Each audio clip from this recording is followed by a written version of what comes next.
So I just started maintenance on Zepbound after losing 45 pounds, and it feels a little different than I expected. I honestly thought I would just throw a little bit more food at myself and it would all be good. But instead, I'm needing to figure out how to stop losing weight when my appetite's still suppressed, exactly how much more I should be eating, and what my goals should be now that my health metrics and my weight and everything are all good. Today I'm sharing 4 GLP-1 maintenance survival tips that are helping me navigate this. If you're approaching maintenance or in maintenance or hoping to get there someday, here are 4 things that I wish I'd understood before I got here. Okay, let's go. If you're new here, hi, I'm Bobby.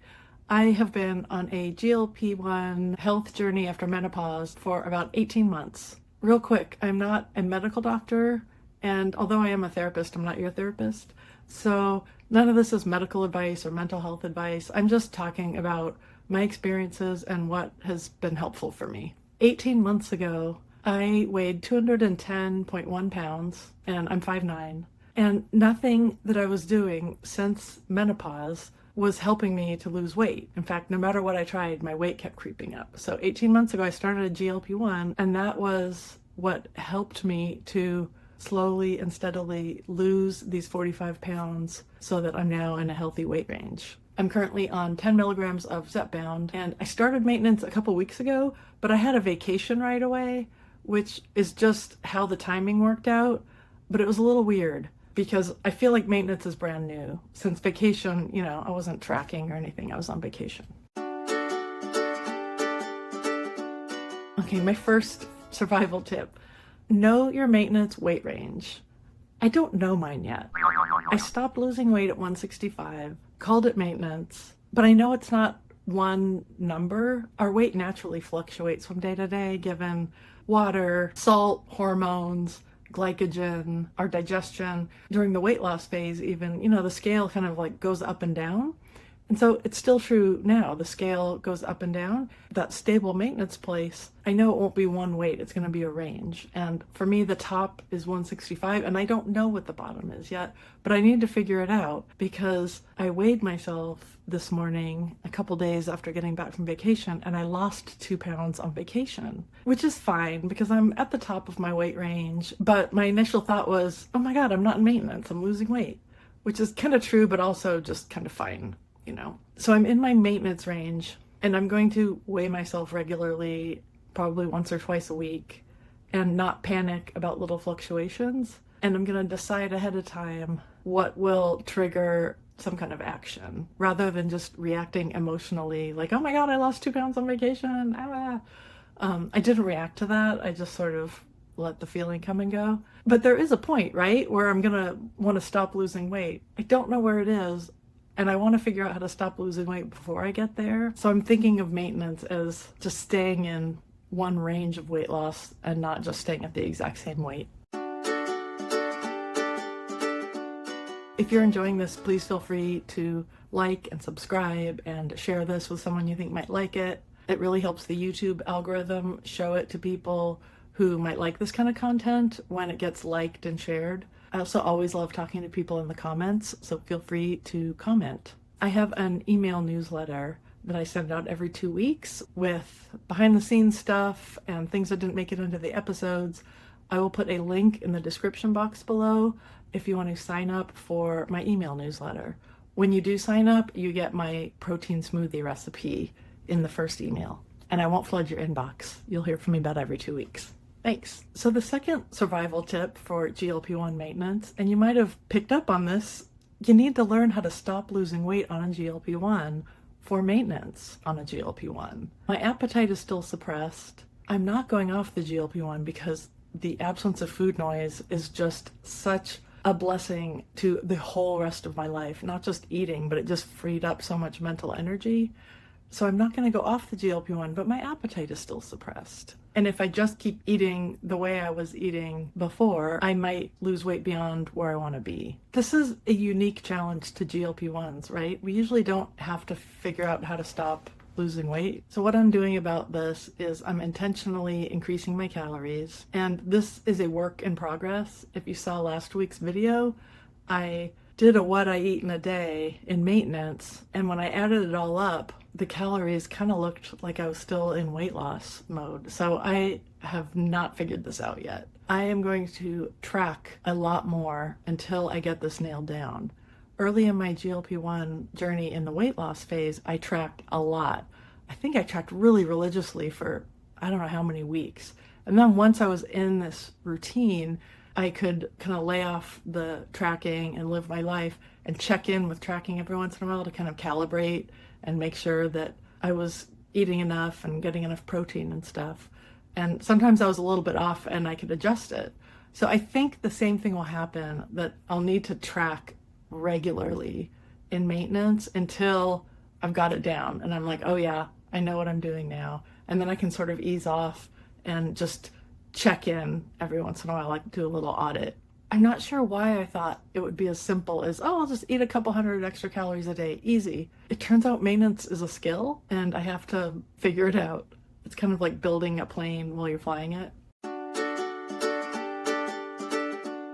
This brings me to number 3. Don't try to figure out maintenance nutrition completely on your own. As much as I like to think that I know a lot about nutrition, I need professional help when it comes to what to eat. And maintenance has brought up some new questions for me. Should I change my protein goals? Exactly how much more should I eat? Do my macros need to be adjusted in some certain way? I don't know. So these questions are one of the reasons I'm so glad that I've got a registered dietitian through Nourish who's sponsoring this portion of the episode. As a lot of you know, I've been focused on taking a GLP-1, losing body fat, maintaining lean muscle, eating enough protein, and now transitioning into maintenance. And having a registered dietitian to help me through all those changes has been invaluable. I appreciate that she can look at my specific situation and the specific things that I'm struggling with and help me make decisions or implement ideas to help me reach my goals. Nutrition advice online can be confusing,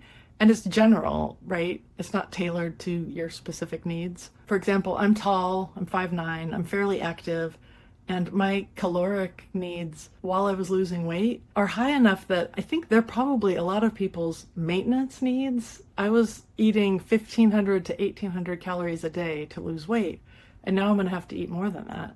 I wouldn't have known that without my dietitian. I would have been under eating. In fact, I was under eating until I started seeing a dietitian. Another feature about Nourish that is really useful is that your Nourish dietitian can order your labs and blood work and then walk you through what the results mean. Everything's managed through the Nourish app. I can message her, I can track my nutrition and share it with her and access recipes, view the lab results, everything's all in one place. Signing up for Nourish was also really easy. They'll check your insurance coverage because most people are covered by insurance and match you with a registered dietitian for your specific needs and then book the appointment all in like 5 minutes. Nourish has a no surprise billing policy, which means your appointment will never cost more than your estimate. I haven't talked to my dietitian yet since I started maintenance because I went on vacation right after I started maintenance and I just got back night before last, and I can't wait to talk to her to help me answer all these questions I've got, because I don't know, I thought it would be easier. If you've been wanting more personalized support around nutrition, GLP-1s, weight loss, really any nutrition related goal, I'll put my Nourish link in the description below so you can learn more. And once I learn more, when I meet with my dietitian, I can move on to number 4.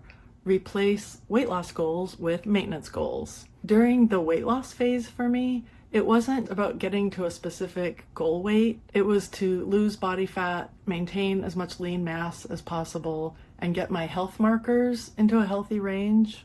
So I'm in maintenance now and I've met all those goals, and it's easy to feel like I've lost my purpose now. I don't want or care if the scale changes anymore, and my health markers are all good. And there's nothing inherently wrong with, I'm just gonna live my life and enjoy my health, but we are purpose-driven creatures. I was kind of surprised to find myself in maintenance feeling somewhat at a loss, like, am I done? So I've got maintenance goals. I've talked before about behavioral goals versus outcome goals and why I like behavioral goals so much. A behavioral goal is something you do that you can control, like I will eat 3 meals a day, or I will walk 10,000 steps a day.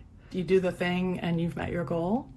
The outcome goal is, I will weigh X number of pounds, or I will bench press X number of pounds. Those are outcome goals, and they are the result of repeated behavior goals. So I like the behavior goals because it's something that you get to succeed at every day, instead of waiting, kind of slogging through, waiting to like hit that marker for the outcome. It's not that I didn't have outcome goals. They were lose body fat, get my visceral fat into the normal range, improve my endurance for hiking and backpacking.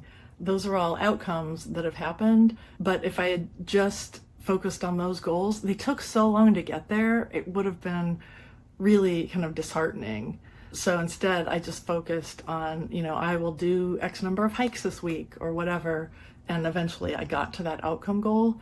So my outcome goals in maintenance are things like go on a backpacking trip that's 100 miles. That's an outcome goal. What are the behaviors that will get me there? The regular hiking, the regular backpacking, fueling myself enough so I have the energy to do those things, doing the strength training so that I'm not as liable to get injured when I'm out on trail. So I have the behavioral goals and the outcome goals. If it sounds like all my goals are around backpacking, it's because I'm still kind of obsessed with backpacking. But as long as I have something healthy to focus my goals around, I'll be okay. And some of my daily goals I know will be hitting whatever calorie target I settle on for maintenance, hitting that every day, getting enough protein and fiber, and then the fitness stuff I talked about with strength training and hiking. In order to consistently meet these behavioral goals, I'm not sure yet if I'm going to continue at 10 milligrams of Zepbound or if I'll need to bump it down or space it out or something. I think it's too early to know. It's been a few weeks. I was on vacation. I lost a couple pounds. I don't think I can draw any conclusions from that yet, but that's where I'm at right now. These 4 GLP-1 maintenance survival tips are the things that are kind of giving me a framework and structure to figure out maintenance, because I have not figured it out yet. If you're still here, thanks so much for watching to the end. And if it sounds slow to you that it took me 18 months to lose 45 pounds, watch this video next. Thanks. Bye. This is what it looks like in June at 10 p.m.